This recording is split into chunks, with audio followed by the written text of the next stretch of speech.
আমরা বাঙালি, আর আমাদের জাতীয় মাছ হচ্ছে ইলিশ। আর এই ইলিশ মাছ দিয়ে যদি হয় সরিষা ইলিশ রান্না, তাহলে তো কোনো কথাই নেই।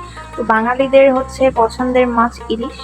এই মাছ দিয়েই আজ করে নিচ্ছি আমি সরিষা ইলিশ। তো কে কে পছন্দ করেন না এই খাবারটি?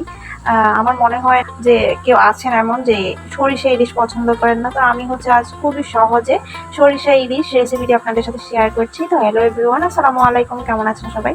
আশা করছি ভালো আছেন। আমি আলহামদুলিল্লাহ ভালো আছি। তো আমি হচ্ছে এখানে মাঝারি সাইজের একটা ইলিশ মাছ নিয়ে নিয়েছি। মাথার লেজ বাদে আমি হচ্ছে মাছের পিসগুলো নিয়ে নিয়েছি। তো আমি এখানে হলুদ আর লবণ মাখিয়ে মাছটাকে তারপর হচ্ছে কিছুক্ষণ রেস্টে রেখে দিয়েছি।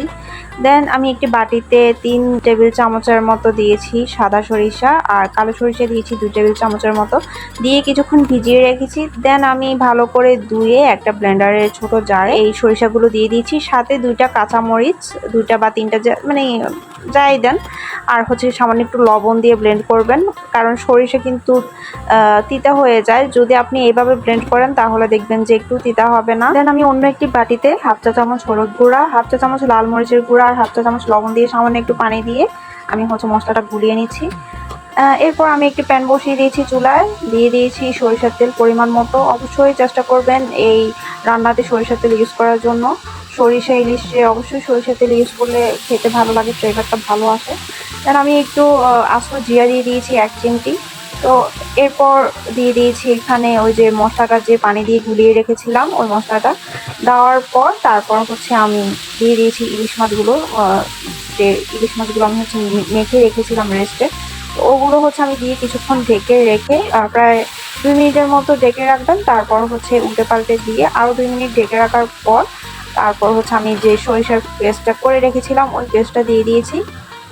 তো দেখতেই পাচ্ছেন আমি সরিষাটা দিয়ে তারপর হচ্ছে মাছগুলোর সাথে ভালো করে মিক্স করে উল্টে পাল্টে তারপর হচ্ছে ঢেকে দিয়েছি। দেন এই তো আমার হচ্ছে প্রায় হয়ে গিয়েছে রান্নাটা। এর পর্যায়ে হচ্ছে আমি ঢাকনাটা খুলে দিয়ে দিব একটা টমেটো পেস্ট। তো টমেটো হচ্ছে আমি ব্লেন্ড করে নিয়েছিলাম, টমেটো পেস্টটা হচ্ছে আমি দিয়ে দিয়েছি, দেখতেই পাচ্ছেন। দিয়ে তারপর হচ্ছে আমি ভালো করে মাছের সাথে মিক্স করে নিচ্ছি। তো এ পর্যায়ে আমি এখানে দিয়ে দিব কাঁচামরিচ ফালি।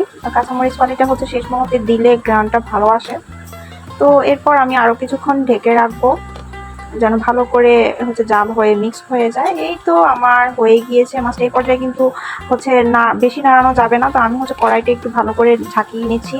চামচ দিয়ে নাড়াতে গেলে দেখা যাবে যে মাছটা ভেঙে যাবে। তো খুব সাবধানে নাড়াতে হবে মাছটা, যেহেতু ইলিশ মাছ এমনিতেই নরম থাকে। তো এই তো হয়ে গিয়েছে আমার সরিষা ইলিশ। খুবই সহজে এই রান্নাটি করা যায়। আপনারা অবশ্যই বাসায় ট্রাই করে দেখবেন, এভাবে সরিষা ইলিশ রান্না করে খুবই ভালো লাগবে। অনেকে ভাবেন যে সরিষা ইলিশ রান্নাটা বোধহয় অনেক ঝামেলার ব্যাপার।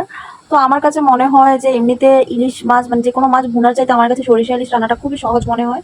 খুবই সিম্পলভাবে, খুবই সহজভাবে, খুবই মজার একটি রেসিপি করা যায়। তো কেমন হয়েছে আমার ভিডিওটি অবশ্যই কমেন্ট করে জানাবেন। ভালো লেগে থাকলে লাইক, কমেন্ট, শেয়ার করে দিবেন। সবাই ভালো থাকবেন, সুস্থ থাকবেন। আল্লাহ হাফেজ।